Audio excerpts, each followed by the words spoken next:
hoje nós vamos falar como criar sistemas agroflorestais desde o seu princípio, do seu design, concepção e todo o planejamento. Vamos lá. Esse projeto a gente executou em Juruti do Pará, junto com o WRI Brasil, que a gente já vai falar um pouco mais deles. Antes de falar do projeto, a gente vai se apresentar novamente. Para quem não sabe, eu sou a Paula, eu sou engenheira florestal, sou bióloga também, e a minha formação e experiência vai desde restauração florestal até silvicultura, produção de madeira, manejo florestal e principalmente sistemas de produção agroflorestais, sistemas de produção biodiversos e complexos. E eu já trabalhei em muitas regiões da Amazônia com agricultores familiares, comunidades, em pequena escala e em larga escala quando eu trabalhei na Fazenda da Toca, na seção de pesquisa e desenvolvimento.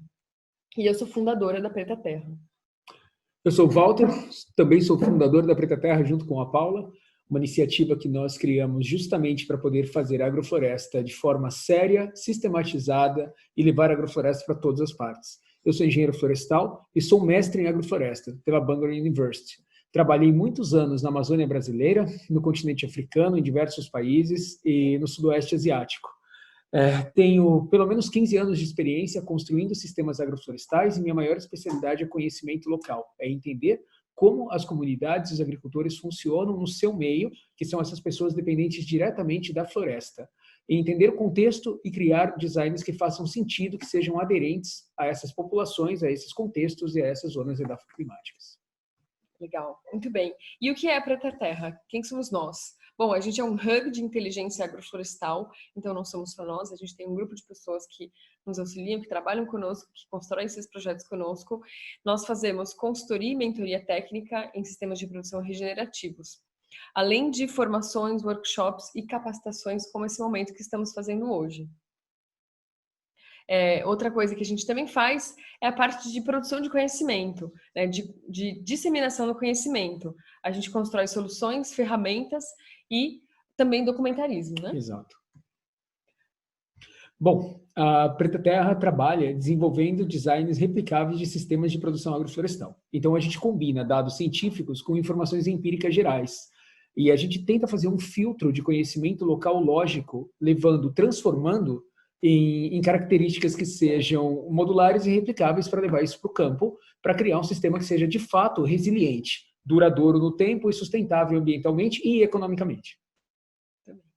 E a gente chama Preta Terra inspirado na terra preta de índio. A formação da terra preta de índio, que são tipos de solos amazônicos, tem mais de 4.500 anos e foi o resultado do manejo da floresta pelas populações tradicionais e antigas que viviam nessa região. E o manejo agroflorestal da floresta amazônica resultou numa melhoria, num aumento da fertilidade do solo. Então, o que nós buscamos é se inspirar nessa lógica, que o ser humano é capaz, sim, de manejar a floresta, melhorando o ambiente onde ele ocorre, melhorando o local, a região, o solo, tudo, aumentando a diversidade, aumentando a fertilidade. A gente sempre traz essa conceituação do que é a Terra Preta que nos inspirou como Preta Terra, para deixar claro que nossa visão é muito positivista, de como nós podemos retomar as rédeas de criar um planeta de forma sinérgica, de viver no planeta em harmonia com a natureza. Então, se nós fizemos isso no passado, nós podemos continuar fazendo. É só uma questão de ajustar as coisas e trazer de volta os conhecimentos agroflorestais. E fazendo isso de forma séria, muito bem sistematizada e planejada. E lá na nossa última aula, a gente parou justamente falando sobre o design agroflorestal.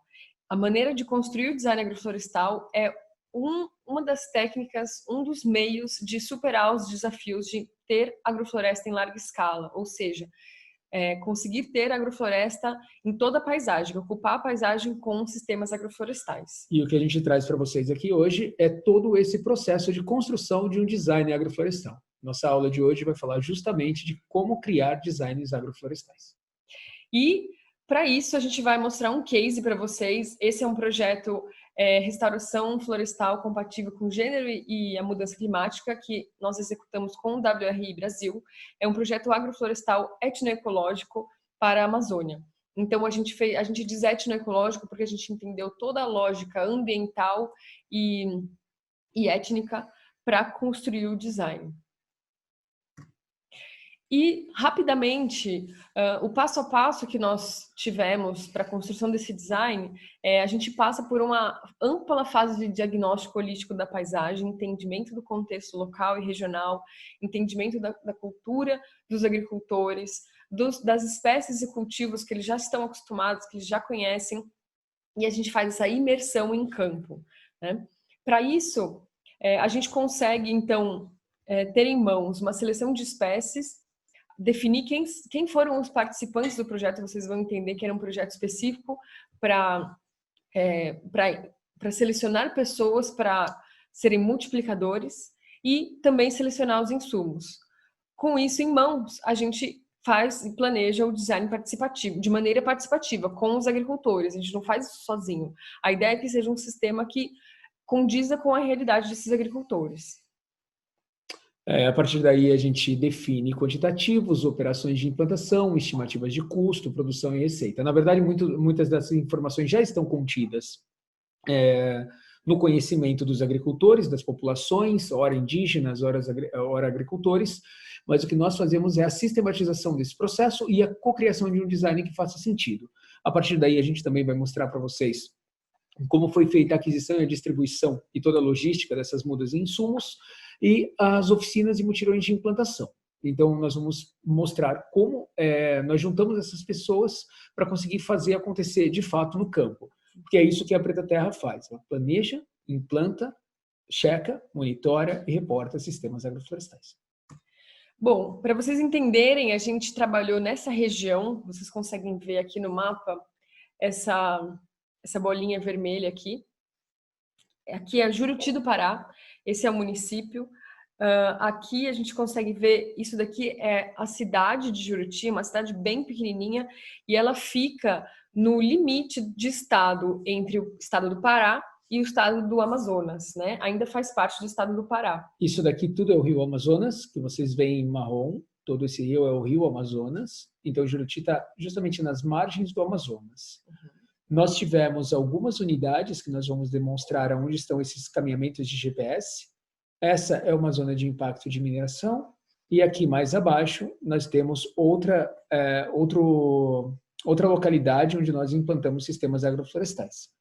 Então, essa era a paisagem que a gente tinha. Por mais que era na beira do rio, existia uma certa facilidade logística, mas por terra a logística era muito complicada. A gente acha importante apresentar esses mapas para vocês que estão fazendo agrofloresta, que estão começando, que já fazem agrofloresta, para entenderem as distâncias, dificuldades e, ao mesmo tempo, sinergias, e como é possível fazer agrofloresta em todas as partes. Esse case da Amazônia é um case muito emblemático. Nós implantamos diversas unidades, aqui não foi uma só, e foram em contextos diferentes. Por isso, a gente traz, de fato, e apresenta todo o processo, mostrando os mapas, as localidades, para que vocês entendam, de fato, como foi feito todo esse processo. Exato. Então, nós selecionamos a região do Curumucuri, aqui no norte, que era uma área um pouco maior, mais próximo da cidade, e a região do Mamuru, que era um pouco mais afastada, um pouco mais distante. Na verdade, se você fosse um pouquinho mais adiante, você já chegava em Parintins, que é o outro município, que é o município já do estado do Amazonas, né? Então, o Mamuru estava muito mais próximo do Amazonas do que da própria cidade de Juruti, onde a gente estava trabalhando. Esse era o contexto onde a gente estava.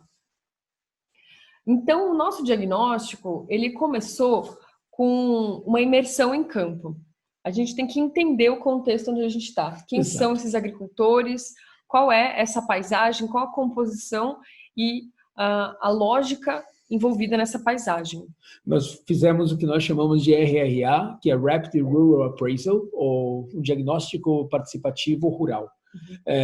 O diagnóstico participativo rural rápido, que é em um primeiro momento onde a gente usa uma metodologia chamada free listening, que é tipo falar livremente diversas coisas. Então a gente direciona as perguntas, mas são perguntas abertas, onde a gente passa a entender quantidades, número de espécies, preferências, de uma forma vasta, de uma forma genérica, com diferentes pessoas, sexo, idade, localidade, então, função na comunidade. Então, entendendo isso, a gente consegue filtrar um pouco mais quais são as espécies recorrentes, as premissas recorrentes, expectativas recorrentes. Daí a gente parte para metodologias mais aplicadas, como Pairwise, por exemplo, além de mapeamento, mapeamento conceitual, mapeamento por drone, Pairwise, que é um sistema de planilha de matriz para decisão, para entender, para dar ranking, para dar valores para preferências, que isso vai ser objeto de mais um webinar específico, onde a gente vai explicar ferramentas específicas de aquisição de conhecimento local, mas por hora a gente só quer explanar que nós chegamos nessas localidades e começamos a fazer um diagnóstico profundo com diferentes pessoas nas diferentes vilas que compunham essas macro-localidades. Exatamente. Isso foi a oportunidade que a gente teve para entender de fato o contexto dessa região. A Amazônia, ela é extremamente ampla e diversa, né? Não dá para dizer que esse contexto dessa região se repete. É claro que existem padrões, né? Mas cada região que você vai na Amazônia é um novo contexto, é uma nova realidade, é uma nova problemática. E aí aqui a gente queria mostrar um pouco para vocês o resultado do diagnóstico e o contexto que esses agricultores, que essas famílias estavam inseridas. Não, lembrando que nós fizemos uma série de entrevistas, então fizemos entrevistas pessoais, né, entrevistas diretas com pessoas, usando esses métodos, mas também fizemos aqui oficinas. Então a gente juntou o pessoal, usou algum evento que já estava acontecendo, promoveu um evento para falar de agrofloresta e trouxemos essas pessoas e fizemos oficinas participativas para entender esses contextos. Então, tem rigor estatístico em praticamente tudo que nós estamos mostrando aqui para vocês. Os dados que a gente vai apresentar foram, inclusive, publicados no Congresso da IUFRO e no Congresso Agroflorestal Mundial. A gente buscou entender com números, buscar realmente ter não a opinião de uma ou duas pessoas, mas a opinião da comunidade representada como um todo. Então, para a gente falar um pouco mais do que é o contexto amazônico, essa imagem que vai aparecer aqui, ela é bem emblemática. Esse quadrado queimado aí é o que a gente chama de coivara. Então, a agricultura tradicional nessa região e em muitas outras regiões da Amazônia é o corte e queima.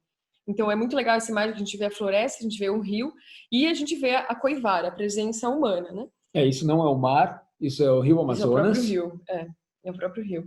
E a coivara, ela pode parecer até um pouco assustadora quando você está dentro dela, né? Porque o que é isso? Os agricultores pegam uma área de floresta, geralmente floresta primária. Hoje em dia eles já não podem mais manejar floresta primária, eles trabalham somente em floresta secundária e derrubam essa floresta, cortam todas as árvores, todos os arbustos, colocam tudo abaixo, deixam algumas semanas essa biomassa, essa vegetação que caiu secar e depois colocam fogo. Então essa imagem que a gente vê é bem emblemática, essa é a paisagem. E aí fazem o plantio da mandioca. Então a gente consegue ver aqui, essas são as mandiocas brotando na coivara.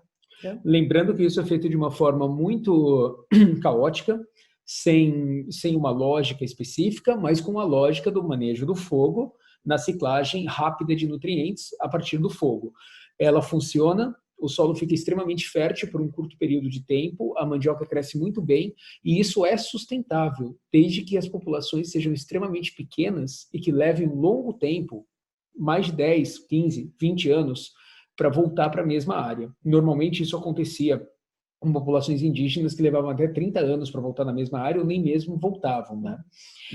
E por isso, com essas populações mais antigas, mais tradicionais, isso poderia ser considerado sustentável. A coivara era uma forma de agricultura considerada sustentável. Mas hoje, principalmente esses agricultores específicos, eles estavam assentados, eles têm uma área demarcada específica que é a sua propriedade, então eles não podem ir além disso, né? E também tem uma área específica dentro da propriedade que eles são autorizados a desmatar. Então, tendo uma área menor para trabalhar, você não pode ter um ciclo de pousio, que a gente chama, que é o tempo de descanso da terra, de restauração, de recuperação da floresta, tão longo. Então, depois que eles faziam essa coivara, como vocês estão vendo aqui, eles faziam uma segunda rotação de mandioca, um segundo cultivo. Nesse segundo cultivo, a mandioca já produzia muito menos. E depois, no terceiro ano, eles abandonavam essa área e iam para uma próxima. Porém, eles voltavam para essa área novamente 3 ou 4 anos depois, o que antes era 30 anos. Então, isso tem se tornado um meio de degradação de solo, né? Uma causa de degradação de solo agricultável. Ou seja, eu acho que o ponto mais importante aqui é entender que nós não fomos lá mudar o meio desses agricultores fazerem agricultura simplesmente, e não é simplesmente, para diminuir as mudanças climáticas ou salvar o planeta. Na verdade, esse solo está sendo degradado e eles não estão mais conseguindo produzir. Então, essa demanda é dos próprios agricultores de terem um meio de produção que volte a ser fértil, que possa produzir comida. E outra questão importante é que lá atrás, no manejo tradicional da coivária, o plantio era diverso, não era somente mandioca. Hoje, o foco desse plantio nessas comunidades em Juruti é 100% mandioca. E quando a gente fala mandioca, a gente está falando da mandioca brava, pessoal. Aquela mandioca que você tem que deixar de molho e tirar o tucupi, que ela é levemente não, ela é envenenada. Não é a macaxeira. Né? Ela tem cianeto, né? Essa é a mandioca mesmo, e você pode morrer se você comer a mandioca como ela é, sem todas as lavagens, a fermentação e tudo mais. E é mandioca para farinha, tá? Então eles não consomem de outra forma. Toda essa mandioca é para produção de farinha, como vocês podem ver na foto. Aqui é uma casa de farinha clássica. Super tradicional. Esses são agricultores que trabalharam conosco.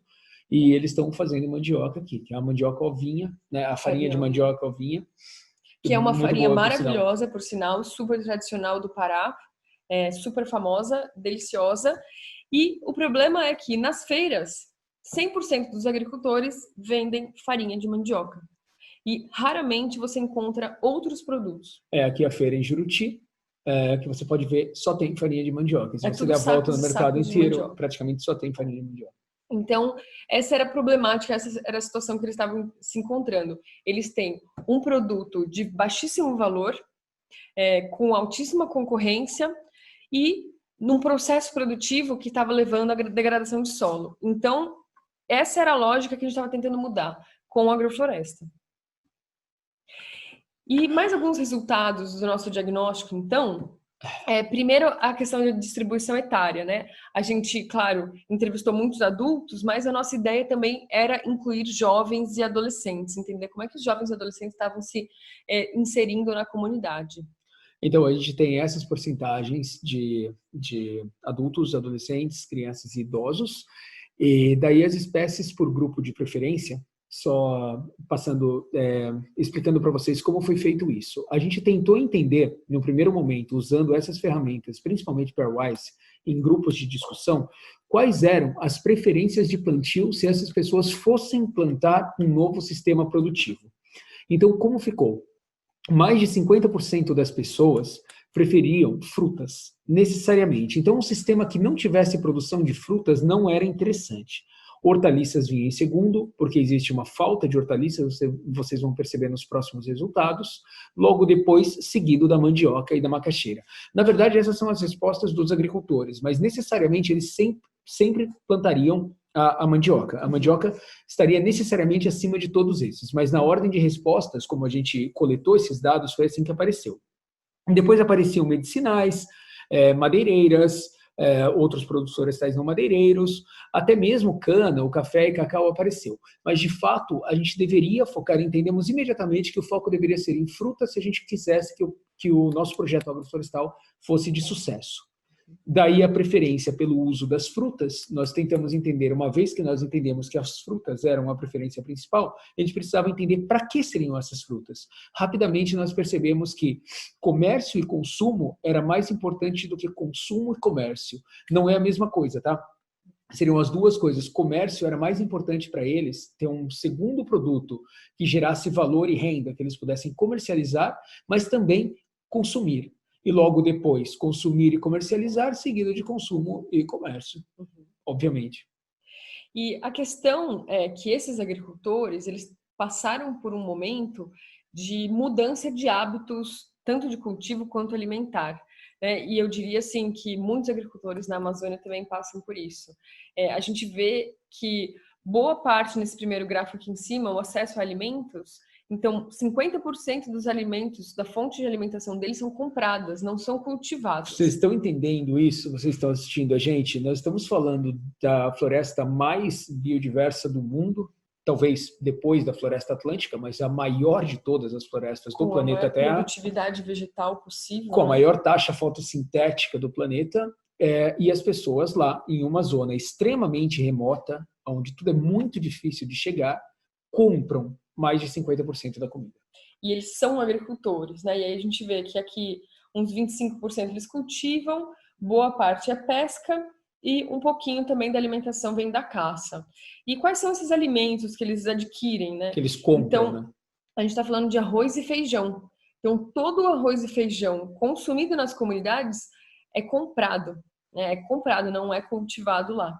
Assim como carne, frango de granja, isso foi uma coisa que a gente viu muito recorrente, inclusive nos barcos, né? Nas barcaças que fazem o transporte, o frango de granja congelado é transportado pelos rios, né? De um lugar para o outro, e é inacreditável que eles consomem isso e não uma galinha caipira produzida, criada localmente. Esses gráficos aqui fogem da lógica da implantação da agrofloresta, mas é muito importante para vocês entenderem contexto.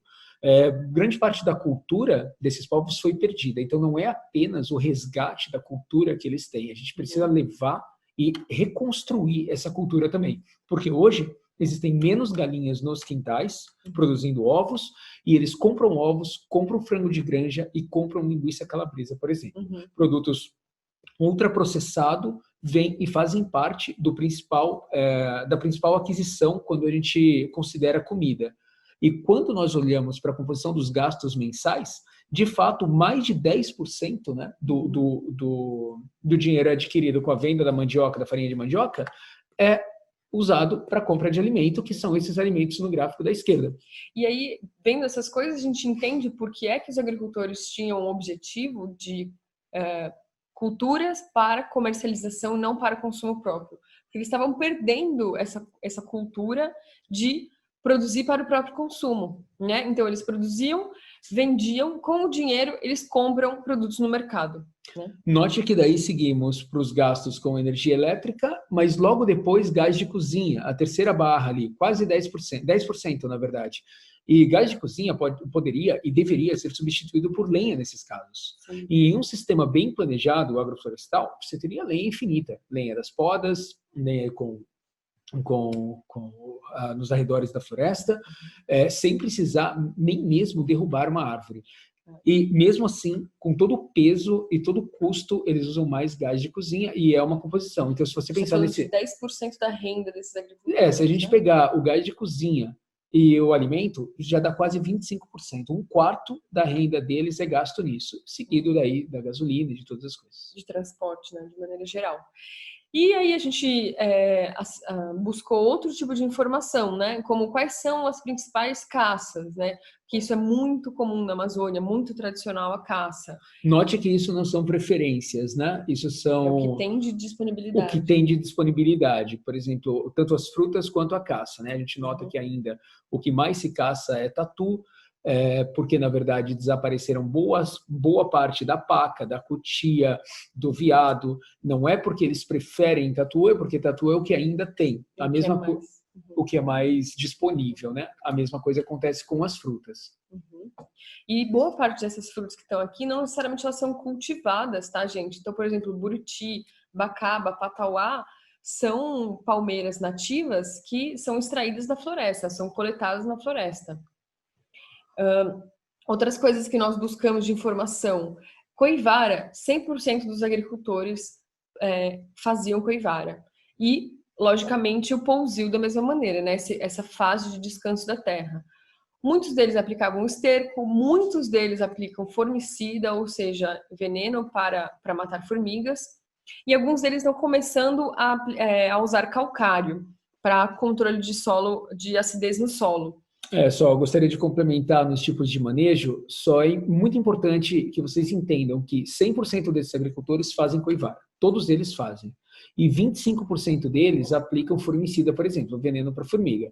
Não é mais do que isso, porque eles não têm dinheiro para comprar formicida, senão todos aplicariam também, muito provavelmente. Sim. E outras práticas agroecológicas, ecológicas, agroflorestais, são muito pouco. Sempre abaixo de 10%, ocorria às vezes com algum agricultor que tinha visto, ouvido falar. E outra coisa que tinha aumentado bastante a frequência é o preparo mecanizado do solo. A gente viu em algumas comunidades que eles adquiriram um trator, em alguns projetos eles conseguiram adquirir um trator e eles adquiriram junto um arado, né? E assim, eu acho que isso é tema de um outro webinar sobre manejo de solo, mas a gente sabe que arar o solo não é bom, né? Então a gente via com eles assim, o solo, um talhão que tinha sido arado e um talhão que não tinha sido arado. Você via claramente a diferença de degradação daquele solo. Mas assim, é claro, né? Extremamente claro a degradação do solo. Nós vamos falar sobre isso em um próximo webinar de vida no solo e manejo agroflorestal sustentável. E aí outras culturas que eles tinham interesse, além da mandioca e macaxeira, banana, maracujá, feijão, pimenta, jerimum, melancia, enfim. Tem uma diversidade muito grande que eles se alimentam e que teriam interesse de produzir. Essas são as culturas existentes, na verdade. Sim. Só mandioca e macaxeira quase sempre é por pontuação ali, foi obtido por pairwise também, e depois logo seguido da banana. E depois tinha uma série de outras culturas que existiam, mas em menor escala. E o interessante é que eles têm alguns usos das árvores, eles têm uma visão, né, de produção das árvores. O principal uso das árvores para eles é a produção de frutos e produtos florestais não madeireiros. Para vocês saberem, o NTFP significa Non-Timber Forest Products, ou produtos florestais não madeireiros. É importante citar que esse é um momento crucial da implantação de um sistema agroflorestal, da concepção de um sistema agroflorestal. Não dá para você ir, se você não está implantando o seu sistema, mas o sistema em uma comunidade, e decidir qual vai ser o uso da árvore. Você precisa entender como essa população olha para as árvores. E foi isso que nós fizemos aqui. Qual era o uso que a comunidade já dava para as árvores? Que são exatamente esses. E também o que eles gostariam, o que eles esperavam do plantio de árvore, né? Então, primeiro, geração de renda, né? Segundo, produção de alimento. E foi curioso para nós que muitos deles falaram sobre a regulação do clima, né? Que para eles a presença de árvores na comunidade, na paisagem, auxiliaria na regulação do clima. Eles sentiam essa diferença no clima depois de muitos anos de desmatamento na região. Na verdade, se nós somarmos, né, você percebe que o que a população esperava, a pergunta é, se você for plantar árvores, o que você gostaria que a árvore te desse? Por que você plantaria a árvore? Inevitavelmente a renda é a primeira opção. Depois a produção de alimento e medicinais. Mas quando nós olhamos para a regulação do clima, sombra também pode ser somado a isso. Então a gente diria que 20% deles percebiam e falavam, literalmente percebiam isso, que existe uma mudança climática. E outras espécies muito recorrentes na região, medicinais, de produtos florestais não madeireiros e também espécies madeireiras. Então, são essas espécies que eles comentam bastante e que são frequentes lá na região. Vale citar, das principais espécies madeireiras, a que foi menos citada foi o cedro, mas isso acontece porque o cedro vermelho ele já foi sobreexplorado na região. Então, quase que não tem mais árvores de cedro. Se ainda houvesse cedro, provavelmente ele seria no primeiro lugar. Na verdade, outra espécie estaria no primeiro lugar dessas madeiráveis, sim, que seria o pau-rosa. Ele está aqui. O pau-rosa é 22%. Na verdade, não foram os agricultores que citaram. Quem citou isso foram técnicos locais, lideranças, especialistas, e principalmente pessoas da comunidade, pessoas da prefeitura, que citaram muito a importância do pau-rosa para a região. Então, só para vocês entenderem, a gente fechar essa primeira parte do diagnóstico, primeiro nós tivemos que entender tudo, o que acontecia, qual era o status quo, como eles plantavam, se eles fossem plantar diferente, o que eles esperavam, o que eles estavam dispostos a mudar e o que eles não estavam. A gente ainda vai apresentar mais algumas partes, mas é importante também triangular essa informação, que além da comunidade a gente busca especialistas, literatura especializada, histórico, porque alguma coisa podia ter se perdido, como o próprio pau-rosa. Porque o que aconteceu foi que nessa região é justamente o hotspot do pau-rosa. Só que nos últimos 100 anos ele foi altamente explorado e quase que não tem mais essa árvore. E para vocês saberem, essa árvore ela era inteiramente derrubada e triturada para a extração de um óleo essencial que é usado em perfumaria de altíssimo valor e não era consumido aqui no Brasil, era para exportação. Bom, e por último, a aceitação a mudanças. Quão dispostos a mudar esses agricultores estavam? Isso é extremamente chave. Só queria citar, se não houver esse parâmetro quando vocês estiverem construindo um sistema agroflorestal, a possibilidade de insucesso, de falhar, é enorme. Porque não adianta assumir que você vai levar essa mudança e vai voltar lá 20 anos depois, eles vão ter conduzido um sistema agroflorestal porque eles aceitaram todas essas mudanças. Então é muito importante entender o que é que essas populações, essas pessoas, esses agricultores estão dispostos a mudar e o que eles não estão e trabalhar no que eles não estão, né? Exatamente. Quer comentar um pouquinho?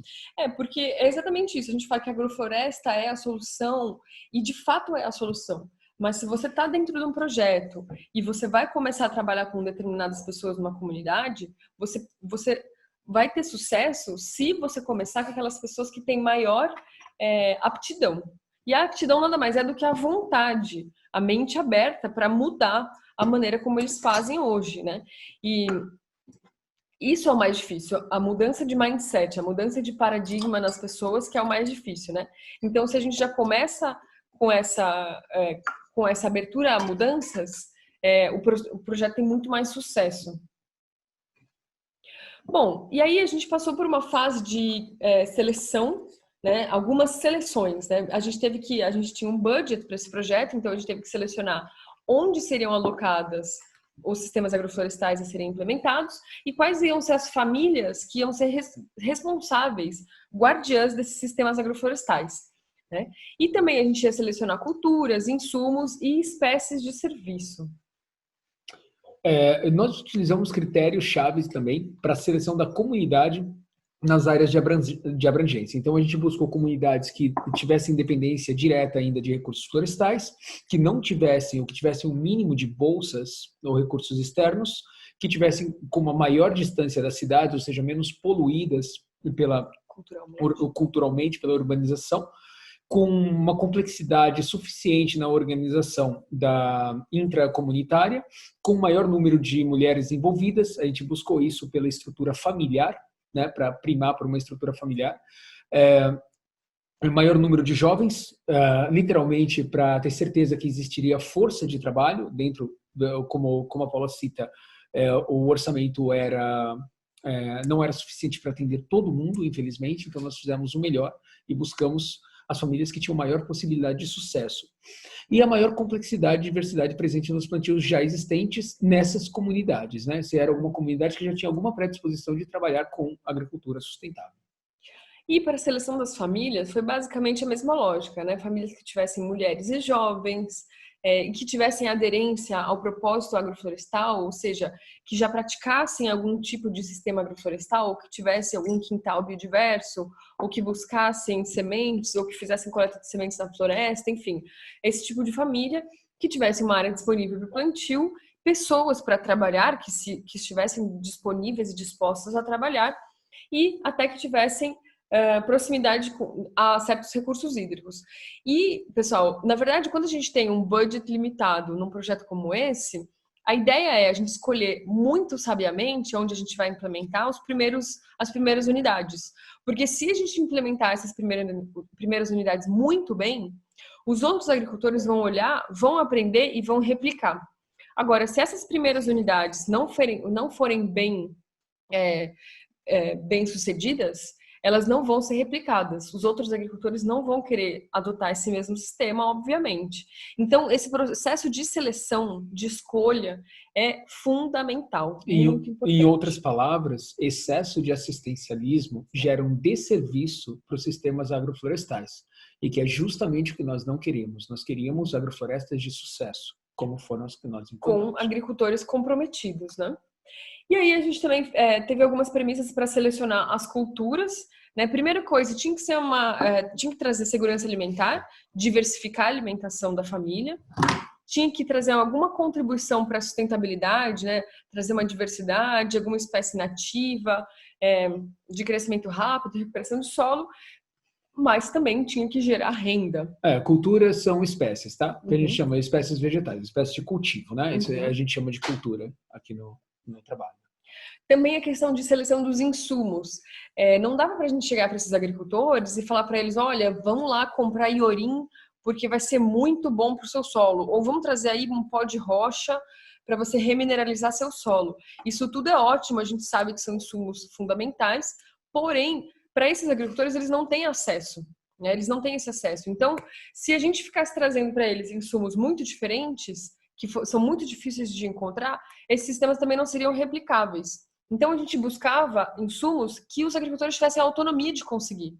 Né? Então, eles próprios faziam o seu composto, eles próprios juntavam sua biomassa. Calcário foi uma coisa que a gente conseguiu comprar localmente, era uma coisa que tinha acesso. Então, assim, são insumos que são disponíveis localmente. Pontuar que o fato de que nós compramos calcário é que a mandioca é muito dependente, é sensível, na verdade, a esse primeiro momento do plantio e em ter calcário disponível ou menor acidez. E o que provê isso são a cinza. Então, o fogo é necessário para uma produção de mandioca mais abundante. Então, perde-se um pouco na produção se você não fizer o uso de cinza. Então, como nós adotamos, como vocês vão ver mais adiante, que nós não adotamos o uso do fogo nessa implantação, foi importante colocar um pouco de calcário para não ter um impacto muito imediato. Não que ele seria economicamente impactante, uma vez que ia ter toda a diversidade de produção agroflorestal. Mas para causar uma aceitação maior, a gente aceitou que entrasse o calcário. Mas todos os outros insumos foram insumos locais e que pudessem ser replicados depois. E, inclusive, as espécies de serviço. Para quem não sabe, espécies de serviço são aquelas espécies que são plantadas com a função primordial de produzir biomassa, de sofrer podas e produzir biomassa para cobertura do solo e ciclagem de nutrientes. Então, teriam que ser espécies que ocorreriam localmente, de fácil aquisição de sementes, rápido crescimento, muita produção de biomassa, que tolerem podas constantes e rebrota, né?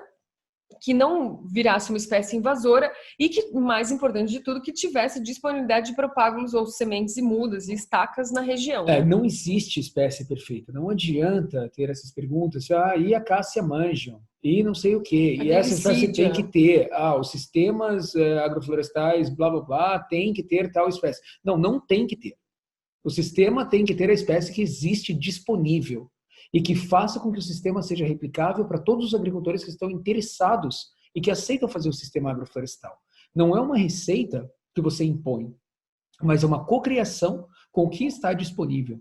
Então, levando em conta, claro, biodiversidade. Se a gente plantasse só urucum, como está aqui na foto, você ia ter um tipo de ciclagem de nutrientes. Mas desde que nós buscássemos o ingá, por exemplo, o urucum e outras espécies que nós vamos apresentar aqui, que foram usadas como espécies de serviço, haveria diversidade suficiente e diversidade nutricional no sistema. Bom, e aí a gente escolheu, então, a gente selecionou o que seriam as unidades demonstrativas. Então, áreas piloto para esses agricultores implementarem e eles seriam os multiplicadores, eles ensinarem para outras pessoas da comunidade. Então, a gente demarcou e mapeou todas essas unidades demonstrativas. E a gente selecionou áreas de capoeira, ou seja, quando a gente fala capoeira, significa floresta secundária, uma floresta que já foi manejada, não é uma floresta primária. Então, capoeiras de 2 a 4 anos de regeneração, de crescimento da vegetação, ou então pastagens degradadas com árvores esparsas, né? E necessariamente seria uma região onde o agricultor tinha interesse de implantar a coivara, né? Onde ele ia implantar a coivara daquele ano. Ele falou assim, nesse canto aqui da minha propriedade é onde eu vou implantar a minha coivara. A gente falou, então é aqui que vai ser a unidade demonstrativa. Por quê? Nós matamos 2 coelhos com uma cajadada, ou 2 pássaros, ou seja lá, 2 coisas ao mesmo tempo. Por quê? Porque, primeiro, a gente salva essa área de uma queima e de ser mais uma coivara que está degradando e se tornando infértil no curto prazo, mas também nós garantimos que o agricultor vai implantar em uma área onde ele já tinha decidido por conta própria que iria frequentar, cultivar e manejar. Ao contrário da gente impor ou trazer um sistema a mais e dizer, tudo bem, faça a sua coivara, mas aqui do lado faz um sistema agroflorestal. A gente tem, por experiência própria de anos, em diferentes partes do mundo, que raramente o agricultor vai ser capaz de cuidar de 2 áreas ao mesmo tempo. Ele provavelmente vai abandonar muito rapidamente o sistema agroflorestal quando esse começar a gerar maior demanda, maior manejo. E, portanto, se ele tinha a coivara, ele ia ter a mandioca, né? Já estou dando um spoiler aí do design. E aí a gente fez o mapeamento das unidades, né? Tanto com foto de drone quanto com mapeamento em imagem de satélite. Na verdade foi de moto, barco, caminhonete, cavalo, moto, bicicleta, aonde a gente podia chegar. Muita coisa foi feita a pé e de moto, porque não passava carro, e a gente voou o drone para ver a área, para tentar chegar lá e mapeou. Então todas essas áreas estão mapeadas, elas estão na plataforma do Explorer.Land, né? Explorer.Land. Todas essas áreas estão mapeadas, vocês podem ver a evolução delas. São 22 unidades. E, de fato, os agricultores trabalham nessas áreas super remotas da floresta. Então, nessa primeira unidade demonstrativa aqui em cima, você vê que é na beirinha da comunidade, né? A unidade demonstrativa. Já nessa outra área, essa aqui é a área da Dona Hilda, é muito longe. Aqui é uma casa de farinha, na verdade, não é a casa onde ela mora. E é no meio da floresta, a área de roça que ela faz, né? Uma região de muito difícil acesso. Então, aqui a gente tem a distribuição das unidades demonstrativas no Mamuru. Nesse caso, a gente optou por fazer unidades demonstrativas mais numerosas e de tamanho menor, tamanho mais reduzido. Já no Curumucuri, a gente selecionou unidades demonstrativas em menor quantidade, porém maiores, né? Curumucuri. E só para deixar um pouco claro, né, de maneira geral, essas unidades demonstrativas teriam mandioca, o foco do agricultor era mandioca, algumas também tinham gado, tinham interesse em produzir gado, e a maior parte delas eram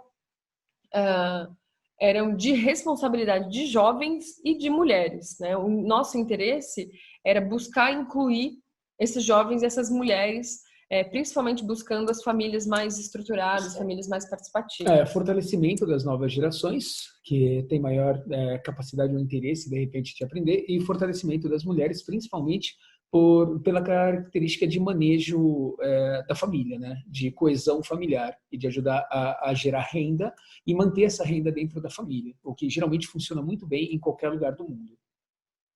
E aí, por que a gente fez agrofloresta? Por que a gente levou a agrofloresta para eles? Por que para nós a agrofloresta foi uma boa solução para eles?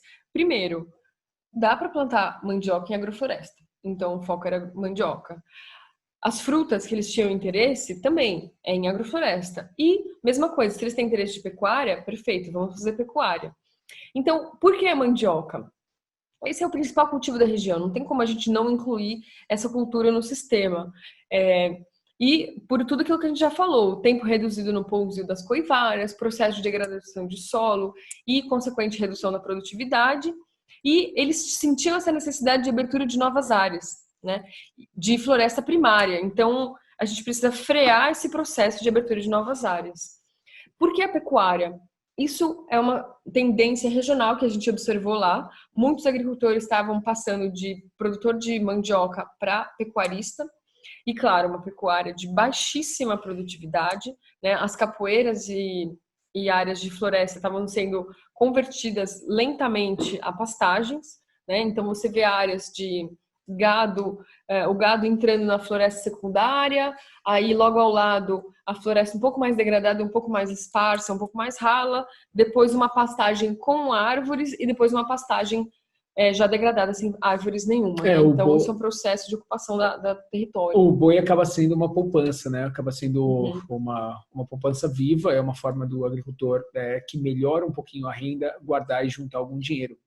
A gente não podia ignorar isso, porque rapidamente vários agricultores tinham gado, então a gente também considerou trazer uma solução para a área de gado. Não adiantava fazer tudo certinho com a coivara e mudar a produção de mandioca e trazer uma coerência, uma lógica agroflorestal, mas cada vez que ele fosse aumentando a renda dele, ele migrasse para gado e fizesse tudo errado. Então a gente trouxe a mesma lógica também para criar um sistema que atendesse a lógica do gado. Os pecuaristas também, exato. E aí a produção de frutas, né? Por que frutas? Diversificar a alimentação da família, buscar utilizar as diversidades nativas da Amazônia regional do Brasil e para gerar renda, porque isso é uma demanda regional. A gente via que na cidade não tinha disponibilidade de frutas, não tinha polpa para fazer suco, né? Então, e existiam algumas tentativas de implementar agroindústrias em algumas comunidades. Então, unidades para beneficiamento de polpa e tudo mais. E aí, tendo toda essa lógica, esse conhecimento, esse entendimento da paisagem das comunidades, a partir daí que a gente começou o projeto de design. Entendam que até aqui nós não criamos ainda um design. Não. Aqui nós coletamos informações, todas as informações que nós apresentamos para vocês aqui até o presente momento, a gente coletou. Houve uma série de workshops, uma série de oficinas, onde nós conversamos e entendemos os contextos e numeramos, demos valor e entendemos quais seriam as preferências, o que seria impossível fazer, o que não valia a pena, o que as pessoas mais queriam, o que elas menos queriam, o que elas já tinham medo, o que elas não fariam jamais. E depois fizemos todo esse pacote e depois entendemos quais seriam as áreas que eles plantariam e quais seriam as comunidades e famílias que estavam dispostas a trabalhar conosco. Com tudo isso em mãos, a gente começa os workshops. Workshops participativos de design agroflorestal. E aí foi aí que a gente criou, junto com eles, o design amazônico, que a gente chama de design amazônico.